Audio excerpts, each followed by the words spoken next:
Hello students, how are you all? I hope that you all are fine, fit, healthy at your home. As you know, I am your science teacher, Ms. Gayatri Verma. So students, are you all ready to take today's class? Yes?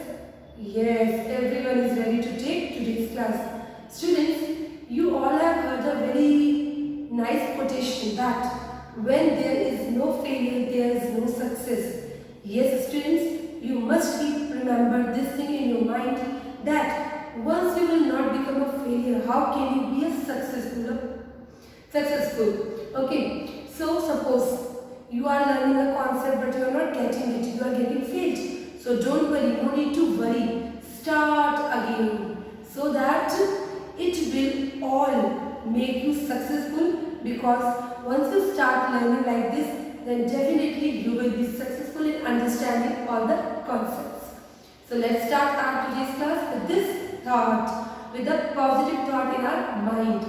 Yes, students, as you know that we have done with chapter number 6, that is combustion and flame. Yes? Yes, we have done. And you all know that in chapter number 6, combustion and flame, we have completed keywords, roundup and all the back exercises which include your multiple choice question, fill in the blanks, match the following incorrect statements. Okay? And I told you that once you will receive the PDF, you all are going to do back exercise. Means you all are going to tally your answers. As you know that I have given you the homework earlier that you all need to do by yourself. And after getting the PDF, you all are going to check it out. Okay, students? So what we are going to do in today's class? We are going to discuss last topic, that is question answers. Okay, so let's start with this topic. And student, for this I am going to show you question answer in the form of PDF so that when you are going to see on the screen, it will be very catchy, it will be very easy for you to learn because I am here to make you understand the concept of the question answers. So let's start with our class. So students, take out your book and open page A-79. Now we are going to discuss sixth part, that is answer the following questions. Okay. So first question. By giving two examples, explain what do you understand by the term combustible substance.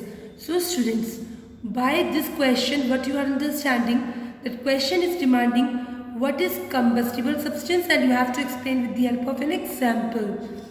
So combustible substances, those substances which undergo combustion or burn are called combustible substances. Okay. For example, paper, cloth, cooking gas, that is your LPG. LPG full form I told you in the class. Liquefied petroleum gas. CNG, compressed natural gas. So students, from this question means any substance which undergo the combustion. So this is called a combustible substance. Got it? Second question. Define the following. Okay students, you may get this type of question for 3 marks, 1 marks each. In first part it is asking combustion, second part ignition temperature, third part inflammable substances. As you know that, now just open page number A77 because you are going to observe the definition of the combustion, ignition temperature, inflammable substance given on page A77 in the keywords. Okay students, so you are going to do this question number 2 from the keywords. Combustion, you all know that a process in which substance burn in air or oxygen with the release of heat and light energy, it is called your combustion. Okay. Ignition temperature, it is a temperature, means it is a minimum temperature to which a substance is heated before it is going to catch fire.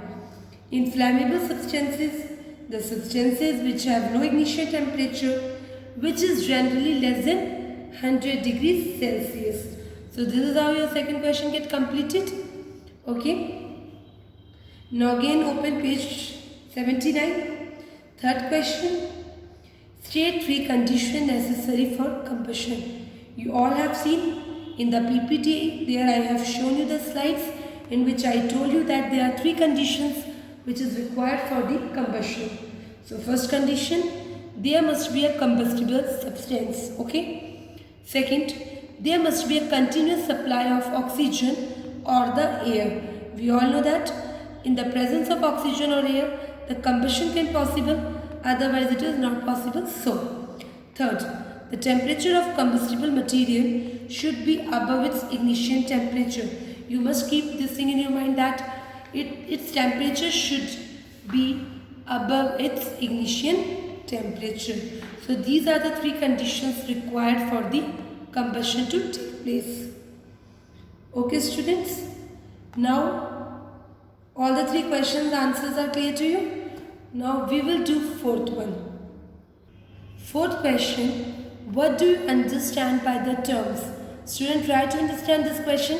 It is asking the question in two parts, A part and the B part. Okay, what is the demand of the question? That you have to explain the terms. Fuel, any substance which is easily available and burns in air at a moderate rate, producing a large amount of heat energy without leaving behind undesirable residues. So I have just explained to you in the keywords. Okay. Next is calorific value, the amount of heat energy produced on complete combustion of 1 kg of fuel in pure oxygen. If you remember, we all discussed these 2 points in your keywords also. Okay students. Next question is, state 4 characteristics of good fuel. So student, what you have to keep in your mind, whether you get the word like good or the ideal. It means you have to just write down its characteristics of a ideal fuel. Okay, and you all must be remember the slides. If you go back to the slides, your mind automatically clicks to these points. Let us start with first point. It should possess low ignition temperature. Second, it should not leave residue after burning. It should burn completely.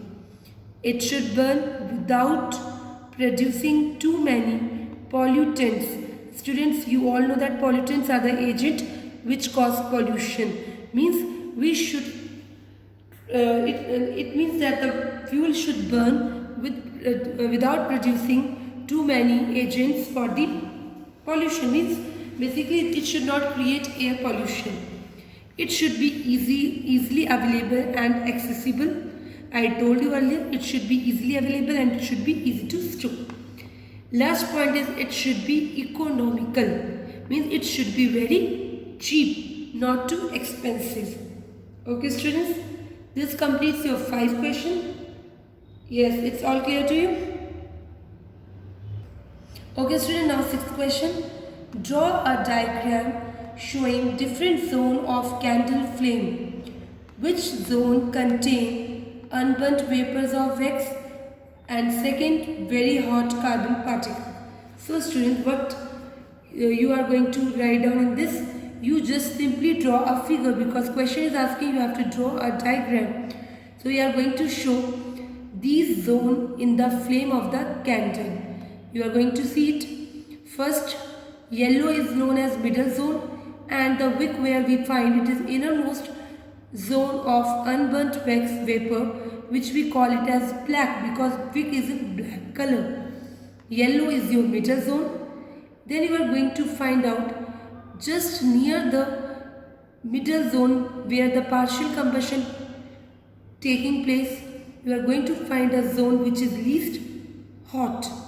And this orange color you are going to see, this is a moderately hot zone. And this blue color flame, you are seeing that is shown in blue color, it is the hottest part. So student, it's answer, A answer, got it, unburnt, where you are going to find out?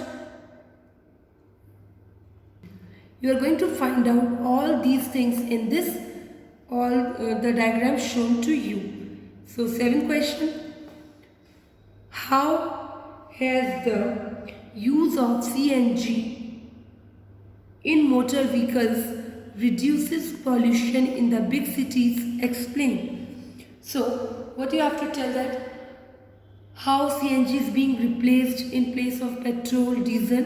Okay, CNG is placed. Why? Because this CNG, that is compressed natural gas, it played an important role in reducing pollution among automobile for the following reason. First, it is comparatively cleaner fuel.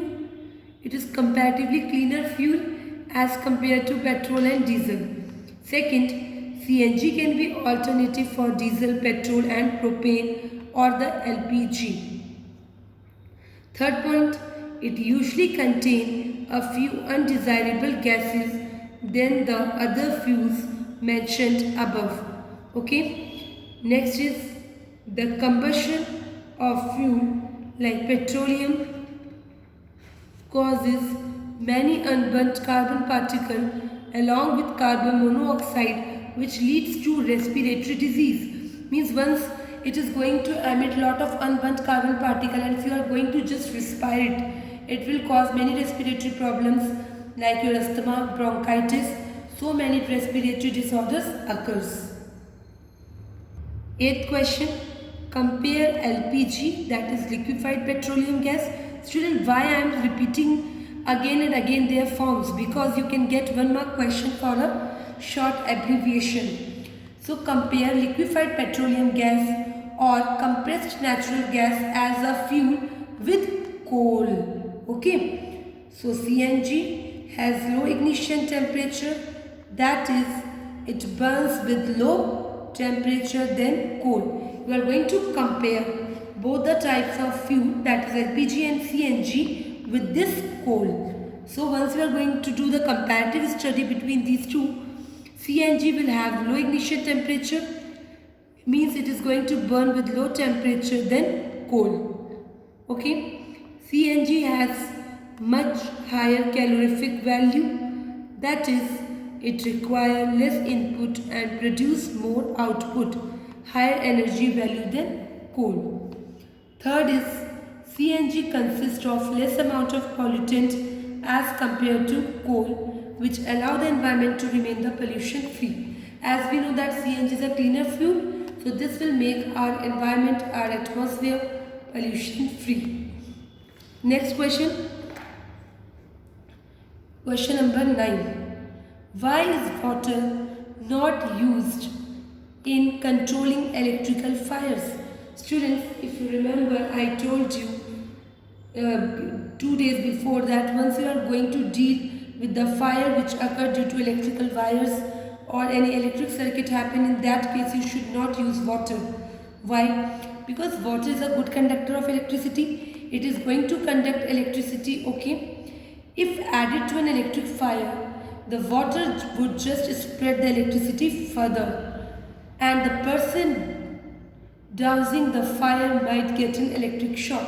It means if we are going to use water in case of the fire which occurred due to electrical wires, it will help the water to conduct the fire, and this is the fire get spread, and due to which the person who is just fighting with the fire, who is just trying to control the fire, that person might get an electric shock. Got it? Okay. Now student, 10th question. Some paper is wound around a wooden cylinder.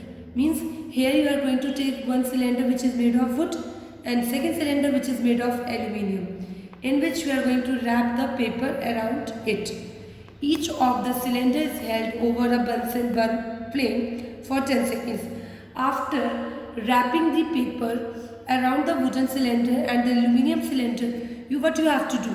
You all are going to put over the Bunsen flame, and this Bunsen burner is available in labs, okay? So you are going to put on the flame for 10 seconds.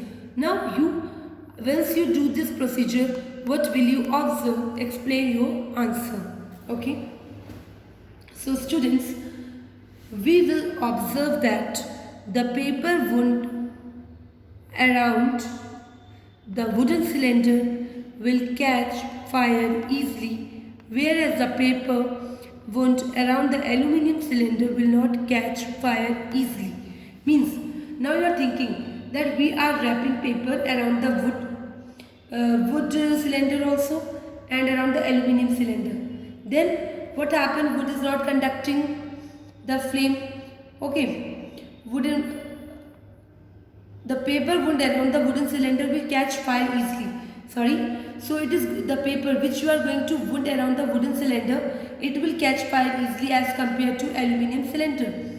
So student, what you have to remember, as wood is a combustible substance whereas aluminium is a non-combustible metal.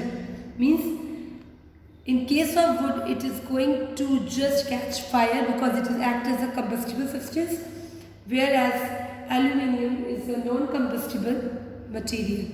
Got it? Next question. Next question.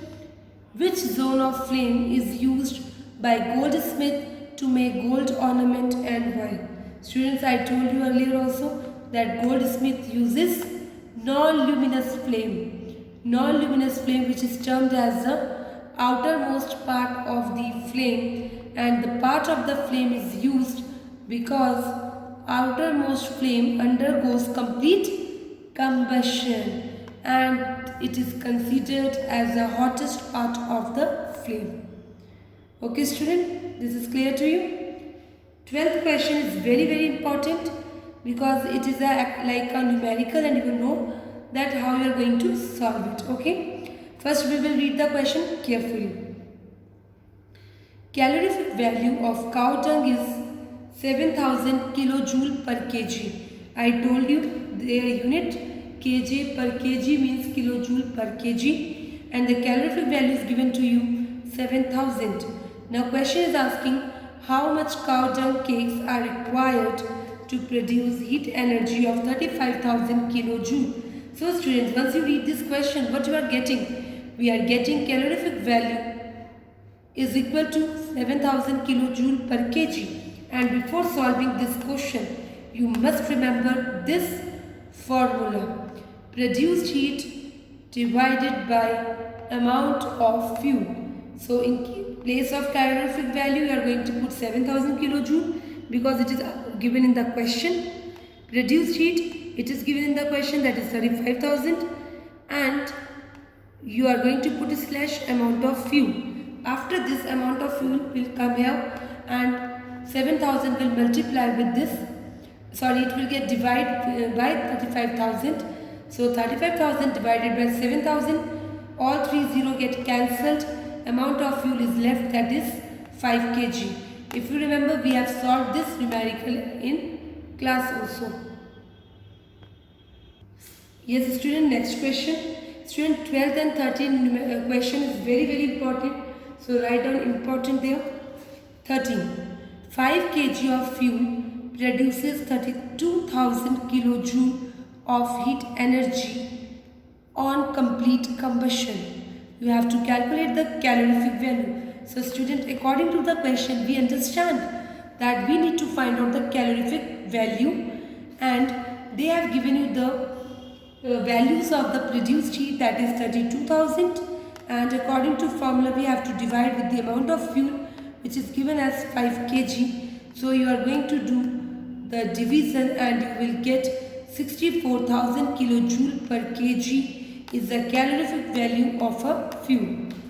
Yes student, it is clear to you? Both the numericals are very important from your examination point of view. So do practice of these two numericals. Next question. Is rusting of iron a combustion process? Now the question is saying the rusting of iron is a combustion process. If yes, then give a reason for your answer. So rusting is only oxidation. It is not combustion at all. So you are going to write down this answer in that manner, that rusting is only oxidation, it does not combustion. And combustion is a rapid oxidation by oxygen with the liberation of heat. Rusting is the process of slow oxidation of iron by atmospheric oxygen in presence of moisture. Next is question number 15. Two students A and B. Okay, suppose just take your example that A is you and B is your friend. Okay, two students A and B heated the same mass of water on a candle flame.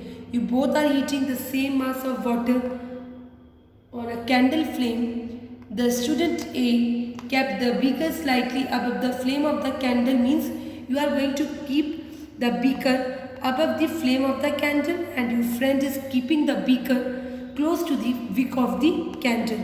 He is placing very close to the wick, in which case the water will get heated in a shortest time, and why? Have you got the question meaning? Yes. So the water placed in the outermost part of the flame will be heated in a short time. Since it is a non-luminous zone and it is regarded as the hottest part of the flame, so student B beaker will be heated first. Your friend beaker will heat first. However, student A who placed the beaker in the luminous flame, yellow flame is comparatively less hot. Got it, this question? That it is going to heat in non-luminous flame as the hottest part of the flame. Yes, 16th question, and this is your last question, student. So pay attention fully. Why is it easy to burn a heap of dry grass compared to green grass? Means once you are burning a dry grasses, means heap means hota hai you are going to put all the grasses together, okay, and you are going to compare with the green grass. A heap of green leaves contain a lot of moisture in it. You all know that green leaves contain lot of moisture in it, hence its ignition temperature is high. Therefore, it does not catch fire easily, because we all know that in order to make the substance to catch fire, it needs to have low ignition temperature. But in case of green leaves, in case of green grass, here there is a moisture, so this will just make your ignition temperature high, so it will not catch fire easily. But dry leaves have no moisture in it, because it is all dry, so there is no moisture. So here student, the ignition temperature is low, and that's why it is going to catch fire easily. So this completes all your question answers. Okay. So student, this completes all your question answers. I hope that you all have understood, and just go through all the question answers, and once you find any doubt, then you are going to tell me in the live class. So student, what is your homework? You all are going to do question answers of chapter number 6 in science fair notebook. Okay students, this completes your today's session. I hope that you all have enjoyed class. Thank you students, and have a good day.